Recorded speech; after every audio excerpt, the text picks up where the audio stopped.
જય ભારત, જય સંવિધાન। મિત્રો, આજે વાત કરવી છે સંવિધાન દિવસની।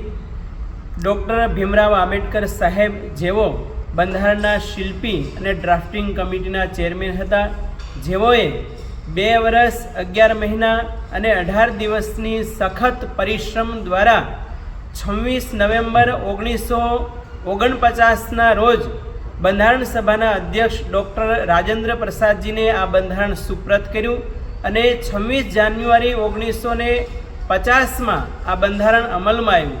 ત્યારથી મિત્રો, ભારતમાં જે પ્રાચીન ભારતમાં વૈદિક શાસ્ત્રોના કાનૂન હતા એ રદ થયા।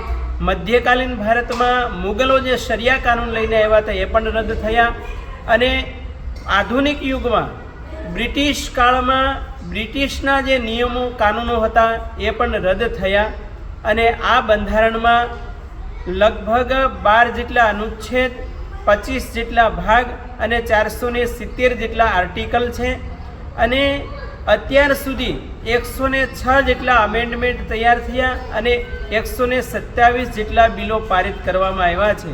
તો મિત્રો, ભારતના 145 કરોડ દેશવાસીઓને સંવિધાન દિવસની ખૂબ ખૂબ શુભકામનાઓ। જય ભારત, જય સંવિધાન।